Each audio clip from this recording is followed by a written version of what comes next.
बहुत बहुत स्वागत है आप लोगों का वीएन इंस्टीट्यूट चैनल में। आज हम टाइप्स ऑफ वाइब्रेशन पढ़ेंगे।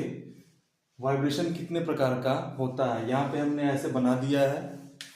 वाइब्रेशन बेसिकली ये तीन तरह के होते हैं। पहला है वाइब्रेशन उत्पन्न करने वाले फोर्स के आधार पे, दूसरा वाइब्रेशन द्वारा उत्पन्न स्ट्रेस के आधार पे, और तीसरा डिग्री ऑफ फ्रीडम के आधार पे। अब इसमें भी वाइब्रेशन उत्पन्न करने वाले फोर्स के आधार पे ये तीन तरह के होते हैं। पहला है नेचुरल और फ्री वाइब्रेशन। नेचुरल और फ्री वाइब्रेशन को क्या कहते हैं, बिल्कुल मैं इजी लैंग्वेज में आपको बताता हूं कि नेचुरल या फ्री वाइब्रेशन किसे कहते हैं। फ्री मतलब बिल्कुल स्वतंत्र, नेचुरल मतलब प्राकृतिक। अगर किसी सिस्टम पे हम फोर्स लगा के और छोड़ दें और इंटरनल इलास्टिक फोर्स की वजह से वो लगातार उसमें वाइब्रेशन होता ही रहे, रुकने का नाम न ले, मीन्स उसमें कोई रेजिस्टिव फोर्स उस पर अप्लाई ना हो, ना कोई फ्रिक्शन, ना कोई एयर हो, ना कोई ग्रेविटी हो, मीन्स हमेशा हमेशा के लिए उसमें वाइब्रेशन होता ही रहे, तो उसको कहते हैं नेचुरल या फ्री वाइब्रेशन। दूसरा है डैम्प्ड वाइब्रेशन। डैम्प्ड वाइब्रेशन किसे कहते हैं? डैम्प्ड वाइब्रेशन में अगर किसी सिस्टम एक्सटर्नल फोर्स लगा के और छोड़ देते हैं तो फ्रिक्शन या एयर या ग्रेविटी, इसकी वजह से वो कुछ टाइम के बाद उसका एम्पलीट्यूड कम हो जाता है और वो सिस्टम बाद में आके रुक जाता है। कई जगह पे डैम्पिंग या डैशपॉट की वजह से भी ऐसा होता है कि एम्पलीट्यूड वो कम हो जाता है। इसमें एक शब्द आता है डैशपॉट। डैशपॉट किसे कहते हैं? डैशपॉट मैं अगले वीडियो में आपको बता दूंगा कि डैशपॉट किसे कहते हैं। बेसिक अंतर यही समझिए कि इसमें अगर हम एक्सटर्नल फोर्स लगा देते हैं डैम्प्ड वाइब्रेशन में तो कुछ टाइम के बाद ये वाइब्रेशन होना बंद हो जाता है या एम्पलीट्यूड इसका कम हो जाता है। तीसरा है फोर्स्ड वाइब्रेशन, मीन्स बलात् कंपन। फोर्स्ड वाइब्रेशन किसे कहते हैं? अगर किसी सिस्टम पे हम एक्सटर्नल फोर्स लगाएं और एक्सटर्नल फोर्स लगाने के बाद उसमें नियत अंतराल के बाद कुछ टाइम के बाद उसमें अनबैलेंस की वजह से अगर वाइब्रेशन उत्पन्न होता हो तो उसको कहते हैं फोर्स्ड वाइब्रेशन। प्रैक्टिकली रूप से बहुत ही ये इंपॉर्टेंट होता है। अब दूसरा टाइप है वाइब्रेशन द्वारा उत्पन्न स्ट्रेस के आधार पे। अब जब वाइब्रेशन उत्पन्न होता है, डेवलप होता है, तो उसमें कई टाइप के स्ट्रेस भी डेवलप होते हैं। तो पहला है लॉन्गिट्यूडनल और लीनियर वाइब्रेशन किसे कहते हैं। ये अगर कोई डिस्क है किसी स्पिंडल के नीचे लगा हुआ है और ऊपर ये फिक्स है, तो हम क्या करते हैं कि इस स्पिंडल के एक्सिस के पैरेलल ये डिस्क ऐसे पकड़ के अगर हम छोड़ दें तो ये इस एक्सिस के समांतर इसके स्पिंडल के पार्टिकल वाइब्रेशन करने लग जाते हैं। मींस ए से बी, बी से सी, फिर ए, फिर बी, फिर सी, इस तरह से वाइब्रेशन होने लग जाता है। इसी को कहते हैं लॉन्गिट्यूडनल या लीनियर वाइब्रेशन। सेकेंड है ट्रांसवर्स वाइब्रेशन। कोई भी बॉडी है या कोई बीम है, उसका एक्सिस है, उसके परपेंडिकुलर जो फोर्स वर्क करता है उसको हम कहते हैं ट्रांसवर्स फोर्स। यहाँ पे क्या होता है, एक स्पिंडल होता है, सेम स्पिंडल जैसे लॉन्गिट्यूडनल वाइब्रेशन में हमने लिया था, और स्पिंडल ऊपरी साइड में फिक्स होता है। अब इसके एक्सिस के लगभग 90 डिग्री पे इसको डिस्क को विस्थापित करके छोड़ देने पे ऐसे ऐसे ऐसे ऐसे वाइब्रेशन होने लगता है। ये स्पिंडल अक्ष के लगभग 90 डिग्री पे वाइब्रेशन होता है। इसी को कहते हैं हम ट्रांसवर्स वाइब्रेशन। अब इसमें बेंडिंग स्ट्रेस भी डेवलप होता है जो कि टेंसाइल और कंप्रेसिव टाइप के होते हैं। थर्ड है टॉर्सनल वाइब्रेशन। अब टॉर्सनल वाइब्रेशन में सेम वही डिस्क लेंगे स्पिंडल के नीचे जो लगा है और ऊपरी साइड में ये फिक्स है। अब डिस्क को ऐसे पकड़ के ऐसे छोड़ दें किसी एक डायरेक्शन में, क्लॉकवाइज या एंटी क्लॉकवाइज, छोड़ने के बाद चूंकि ये फ्लेक्सिबल होता है स्पिंडल, तो ये clockwise anti clockwise, clockwise anti clockwise ऐसे वाइब्रेट करने लगेगा और इसमें टॉर्सनल शियर स्ट्रेस डेवलप होने लगता है। इसमें टॉर्सनल वाइब्रेशन उत्पन्न हो जाता है। तीसरा है डिग्री ऑफ फ्रीडम के आधार पे, डॉफ के आधार पे। डिग्री ऑफ फ्रीडम क्या होता है? किसी भी सिस्टम के गति को, मोशन को व्यक्त करने के लिए मिनिमम जो कोऑर्डिनेट की जरूरत होती है, मिनिमम कोऑर्डिनेट की जरूरत होती है, उसी को कहते हैं हम डिग्री ऑफ फ्रीडम। अब डिग्री ऑफ फ्रीडम के आधार पे तीन तरह का वाइब्रेशन होता है। पहला है single degree of freedom, second double degree of freedom, और तीसरा है multi degree of freedom. Basically जो 2 से ज्यादा डिग्री ऑफ फ्रीडम होता है उसको हम मल्टी डिग्री ऑफ फ्रीडम बोल देते हैं।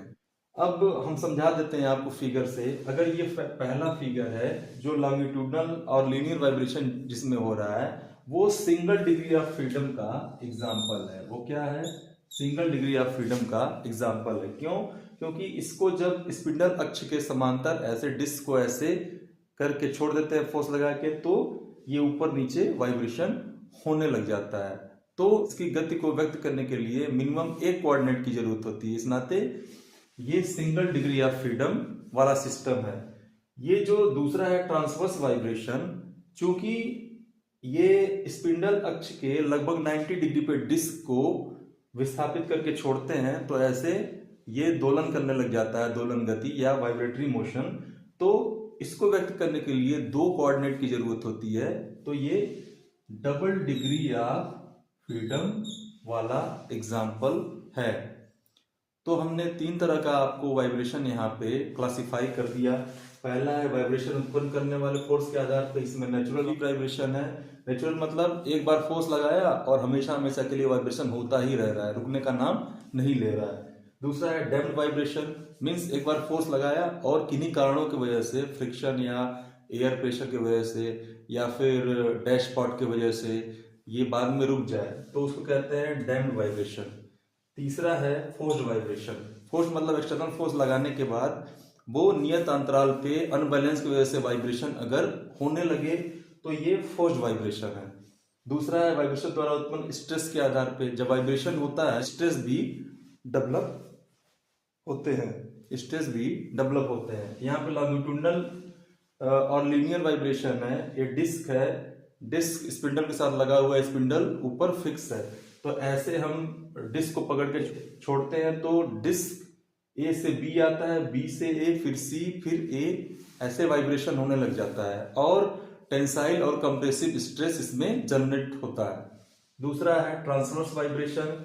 इसमें क्या होता है, स्पिंडल अक्ष के लगभग 90 डिग्री पर डिस्क को ऐसे विस्थापित करके छोड़ देते हैं, तो इसमें बेंडिंग स्ट्रेस डेवलप होता है जो कि टेंसाइल या कंप्रेसिव स्ट्रेस टाइप का होता है। तीसरा है टॉर्सनल वाइब्रेशन। अब डिस्क को एक साइड में क्लॉकवाइज या एंटी क्लॉकवाइज डायरेक्शन में ऐसे करके छोड़ दें तो अपने मीडियम स्टेज ए से बी तक जाता है, बी से फिर ए, फिर सी, फिर ए तक जाता है। तो ये टॉर्सनल वाइब्रेशन इसमें होने लगता है और इसमें टॉर्सनल शियर स्ट्रेस जनरेट होता है।